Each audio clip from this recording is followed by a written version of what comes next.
បាទសួស្តីបងប្អូនអ្នកនាងស្វាគមន៍ជាថ្មីមកកាន់ Channel សមាគមយុទ្ធកម្ពុជាអញ្ចឹងក្នុងវីដេអូនេះខ្ញុំនឹងបង្ហាញពាក់ព័ន្ធនឹងការដាក់ recovery email មូលហេតុអ្វីបានយើងត្រូវដាក់ recovery email តើមានប្រយោជន៍អីខ្លះអញ្ចឹងការដាក់ recovery email វាមានប្រយោជន៍ច្រើនដល់បងប្អូនអ្នកនាងក្នុងការការពារ channel ដូចជាការបាត់បង់លេខទូរស័ព្ទ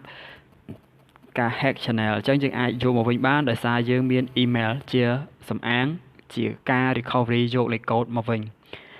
បាទសំខាន់មែនតើសម្រាប់បងប្អូននេះណាអញ្ចឹងបងប្អូនចូលទៅកាន់ email app មកតមកទៀតបងប្អូនចូលទៅកាន់កន្លែងនេះឥឡូវយើងបិទទៅវិញបាទបន្ទាប់ពីបងប្អូនចូលមកកាន់ email ហើយបងប្អូននឹងឃើញ icon នេះណាចុច icon នេះមកអញ្ចឹងបងប្អូនចូលទៅកាន់ Google account ដល់ដែរបាទតមកទៀតបងប្អូនចូលទៅកាន់កន្លែងនេះគេហៅថា security ថ្ងៃមុនបងប្អូនចេះដាក់ហើយពាក់ព័ន្ធនឹង two step verification បាទអូខេកន្លែងនេះមាន password មានកូដទេខ្ញុំអត់បានបរៀនទេខ្ញុំបរៀនពាក់ព័ន្ធ two step ទេអានេះគឺ recovery លេខទូរស័ព្ទដែលមេរៀនមុនបងប្អូនបានយល់ហើយអញ្ចឹងបើសិនជាសួរថាដូរបានអត់ដូរបានដូចគ្នាឥឡូវថ្ងៃនេះខ្ញុំបង្ហាញពាក់ព័ន្ធ recovery email ម្ដងបាទឥឡូវយើងដាក់ recovery email អញ្ចឹង recovery email មានប្រយោជន៍ច្រើនសម្រាប់បងប្អូនគ្នាណាគឺកាលណាយើងបាត់ទូរស័ព្ទបាត់លេខទូរស័ព្ទអញ្ចឹងយើងអាចមាន email មួយទៀតជាសំអាងលេខ email នេះគឺជា email ផ្សេងក្រៅពី email ដែលយើងកំពុងប្រើហ្នឹងណាអូខេឥឡូវចុចមក recovery email អញ្ចឹងមុននឹងដាក់ recovery email បានវាទាមទារឲ្យយើងធ្វើការ log in ជាមួយនឹងលេខ password យើងអូខេនេះ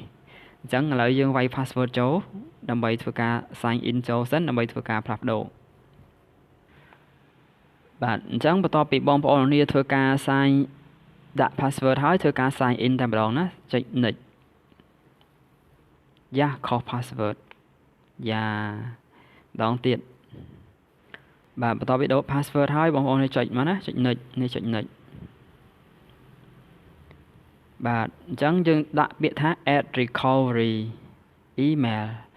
បាទអូខេនេះ recovery email អក្សរ AY $007@gmail.com បាទអូខេចុច done ឲ្យត្រូវណា email នេះ gmail.com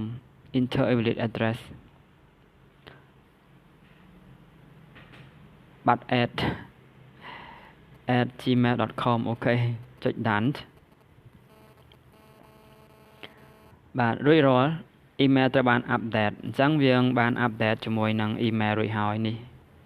អូខេទាំងលេខទូរស័ព្ទទាំង email ត្រូវបានដាក់ recovery រួចហើយអញ្ចឹងprotect មែនតើបងប្អូននេះគឺការ protection របស់ email ជាមួយនឹង YouTube ទាំងអស់គ្នា